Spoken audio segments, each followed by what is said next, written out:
Hello everyone, I am Rahul Kumar from EPL classroom. आज हम लोग बात करने वाले हैं डेटा एनालिटिक्स का रोड मैप के बारे में कि कोई एक बिगिनर कैसे डेटा एनालिटिक्स के लिए वो अपना फर्स्ट जॉब गेट कर सकता है। तो चलिए स्टार्ट करते हैं। तो हमें जब भी डेटा एनालिटिक्स बनना हो, डेटा एनालिस्ट, तो उसके लिए हमने एक रोड मैप तैयार किया है। इसमें हमें 4 फेज़ में इसको डिवाइड किया हुआ है। फेज़ 1 जिसमें फाउंडेशन के बारे में बात करी है हमने, फेज़ 2 कोर टेक्निकल स्किल्स, और फेज़ 3 इंटरमीडिएट स्किल्स, और फेज़ 4 एक्सपर्टीज और प्रोफेशनल स्किल्स क्या क्या सीखनी चाहिए हमें। अगर हम फाउंडेशंस की बात करें तो हमें आता है यहाँ पे एक मैथमेटिक्स एंड स्टैटिक्स के बारे में और दूसरा स्प्रेडशीट के बारे में। मैथमेटिक्स में हम लोग क्या क्या सीखेंगे? पहला एक descriptive statics, probability distributions and hypothesis testing. ये 4-5 चीज़ें जो हमारी हैं वो हमें मैथ में पढ़नी होती है। दूसरा जब हमारा आता है एक स्प्रेडशीट।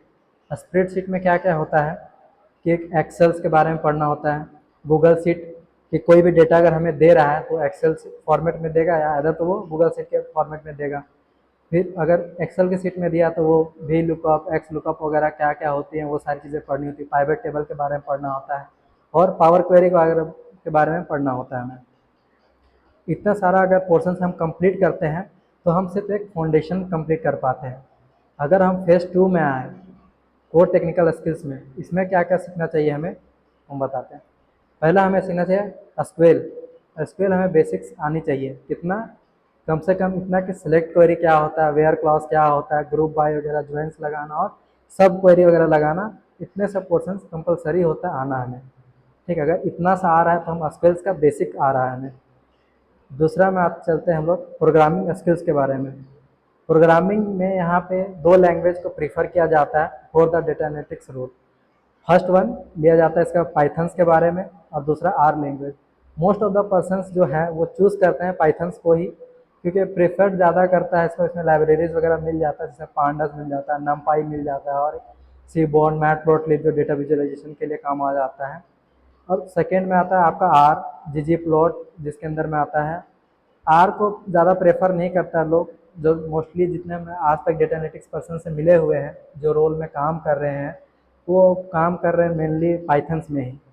ठीक है, तो हम भी प्रेफर करते हैं कि हाँ पाइथन ही आप लोग सीखो। ठीक है, अब आते हैं डेटा विजुअलाइजेशन वाले में। डेटा विजुअलाइजेशन के लिए हमें एक टैबल्यू होता है, एक पावर बीआई, एक 2 टूल है ये। दोनों में से कोई एक को प्रेफर दे सकते हैं आप। जैसे आप टैबल्यू सीख लिया तो भी आपका काम चल जाएगा, या अगर आप पावर बीआई सीख लिया तो भी आपका काम चल जाएगा। हमने ऊपर में प्रोग्रामिंग लैंग्वेजेस में ही बात करी थी, मैटप्लॉटलिब और सीबॉन्स के बारे में। ये दोनों लाइब्रेरी है जो कि डेटा विजुअलाइजेशन के लिए काम आता है। कोई भी अगर ग्राफ हमें प्लॉट करना हो, पाई चार्ट, बार चार्ट, तो ये सारी चीज़ें जो होती है वो मैटप्लॉटलिब और सीबॉन के थ्रू ही होती है। ठीक है, अगर इतना सारा पोर्शंस, ये 3 स्किल्स हम कंप्लीट करते हैं तो हमारा ये कोर टेक्निकल स्किल्स कंप्लीट हो पाता है, वो भी बिगनर्स के लिए। अगर आप एडवांस में जाते हैं तो और भी सारी चीज़ें होती हैं, बट ये बिगनर्स जो कुछ भी नहीं आता किसी को, तो कितना आना चाहिए उसके लिए था ये। अब इंटरमीडिएट स्किल्स में हम लोग पढ़ते हैं डेटाबेस के बारे में, और फिर एक्सप्लोरेटरी डेटा एनालिसिस करते हैं और स्टोरी टेलिंग। पहले चलते हैं स्टेप बाय स्टेप, एक एक के थ्रू। डेटाबेसेस में चलते हैं तो डेटाबेसेस में हम लोग को 3-4 डेटाबेस को पढ़ना होता है। मेनली इसमें से कोई एक पढ़ सकते हैं, जैसे रिलेशनल डेटाबेस पढ़ सकते हैं, माई स्क्वेल, पोस्ट स्क्वेल्स वगैरह। आइदर आप नोस्क्वेल्स पढ़े या क्लाउड पढ़ सकते हैं, सिटी या विंडो फंक्शंस वगैरह पढ़ सकते हैं। इसमें से मोस्टली हम लोग प्रीफर करते हैं बिगनर्स को पढ़ाने के लिए, तो रिलेशनल डेटाबेस माई स्क्वेल से बोलते हैं कि पढ़ लो, ये अच्छा होता है, ईजी होता है थोड़ा सा समझना, है ना। उसके बाद हम लोग चलते हैं एक्सप्लोरेटरी डेटा एनालिसिस में। इसमें क्या क्या करना होता है? इसमें होता है कि डेटा को क्लीन करना। जैसे हमें कोई भी क्लाइंट आता है तो वो डेटा देता है तो वो रॉ डेटा होता है। बहुत सारा डेटा ऐसा होता है कि जिसमें इम्पेटी कॉलम हो, रोज हो, या फिर एक सेल ही स्पेसिफिक हो, या बहुत 90% डेटा आपका हो कि फुलफिल हो, और जो 10% डेटा वो इम्पेटी हो। उसको कैसे क्लीन करेंगे, या अदर क्लीन करेंगे तो उसके प्लेस पे कुछ मीन वैल्यू से रिप्लेस करना है या फिल एन करना है। ये सारी चीज़ें हम यहाँ पे पढ़ते हैं डेटा क्लीनिंग के में। फिर आते हैं आउटलायर्स वगैरह डिटेक्शन में। आउटलायर्स को डिटेक्ट कैसे करते हैं, ये सारी चीज़ें एक्सप्लोरेटरी डेटा एनालिसिस में पढ़ते हैं।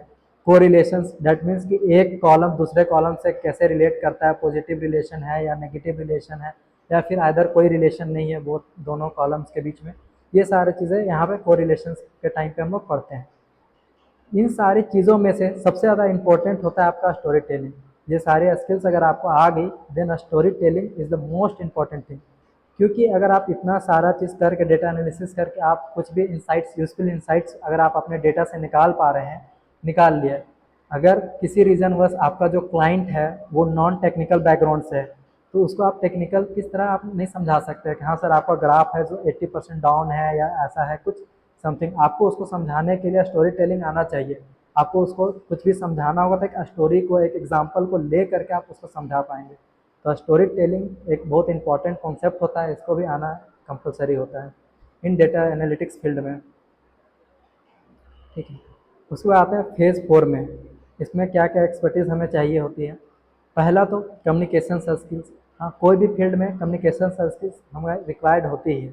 इस फील्ड में कम्युनिकेशन स्किल्स का क्या रोल होगा, जैसे में कि आप स्टेक होल्डर को प्रेजेंटेशन के थ्रू आप समझा पाओगे कि किस रीजन वश आपका जो स्टॉक वगैरह है या सेल्स है या किसी कोई भी आपका जो इंसाइट्स निकाले हुए हो वो किस रीजन वश डाउन गया था, आप कैसे आप सही हो सकता है नहीं हो सकता है। एग्जीक्यूटिव समरीज में आप उनको बताते हो, जैसे प्रॉब्लम आप फाइंड आउट कर लिए, ठीक है, उसके बाद आप उसको बताते हो कि सर आप प्रॉब्लम के बाद ये सोल्यूशन किस वजह से हो सकता है, क्या क्या करने से हम इस प्रॉब्लम से ओवरकम कर पाएंगे। ठीक है, ये सारा चीज़ कम्युनिकेशन स्किल्स के अंदर ही आता है। फिर जब हमें आता है पोर्टफोलियो बिल्डिंग, पोर्टफोलियो को बिल्ड करना।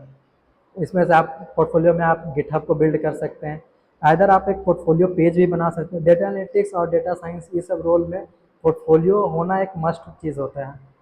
ठीक है, एक पोर्टफोलियो आप क्रिएट कर सकते हैं डेवलपमेंट के थ्रू, HTML CSS जावास्क्रिप्ट को सीख करके, आइदर आप रिएक्ट को सीख करके भी आप एक छोटा सा अपना पोर्टफोलियो क्रिएट कर सकते हैं फॉर बेटर एक्सपीरियंस। और ठीक है, यहाँ पे आते हैं गिटहब में। हमें यहाँ पे सीखना होता है थोड़ा गिटहब के बारे में। उसमें जो हम प्रोजेक्ट्स वगैरह बना रहे हैं वो कैसे पुश कर रहे हैं, पुल कर रहे हैं, कैसे अपडेट करना है, या फिर 3-4 टीम मिल कर अगर काम करे तो गिटहब को उस टाइम पे कैसे यूज़ किया जाता है, नहीं किया जाता। ये सारी चीज़ें हमें यहाँ सीखनी होती हैं। केगल प्रोजेक्ट, केगल एक बेसिकली एक प्लेटफॉर्म है जहाँ पे आपको ढेर सारा प्रोजेक्ट्स का डेटा सेट मिल जाता है। वहाँ एक ओपन सोर्स ये प्लेटफॉर्म है जिसमें कि आप काम भी ऐसा कर सकते हैं कि कोई पर्सन्स हो जो प्रोजेक्ट बना रहा हो तो आप उनको सपोर्ट कर सकते हैं, बता सकते हैं हाँ आपके प्रोजेक्ट में यहाँ पे लैक है, या फिर दोनों मिल के आप प्रोजेक्ट को बना सकते हैं। केस स्टडीज़ वगैरह भी वहाँ पे लिख सकते हैं, डाल सकते हैं, अपना डेटा भी अपलोड कर सकते हैं केगल्स वगैरह में। ये सारा चीज़ आपका बेटर एक्सपीरियंस के लिए होता है, और जो सामने वाला इंटरव्यूअर होता है उस पर थोड़ा अच्छा एक्सप्रेशन पड़ता है। ठीक है, फिर आता है करियर पाथ। अगर आप इतना सारा स्किल्स आप सीख जाते हैं, आप करियर पाथ में कैसे ग्रो कीजिएगा। फर्स्ट पोजीशन पे आप आ जाते हैं डेटा एनालिटिक्स पे, कि इतना सारा सीखने के बाद कहाँ पे आइएगा, फर्स्ट जो आपको पोजीशंस मिलेगा वो डेटा एनालिसिस का मिलेगा। देन कुछ साल के बाद आप जैसे प्रमोट होंगे तो सीनियर एनालिस्ट के तौर पे प्रमोट होंगे, और फिर कुछ साल के बाद आपका एनालिस्ट मैनेजर के पोस्ट पे। तो ऐसे चलता है डेटा एनालिटिक्स का step by step guidance. Thank you.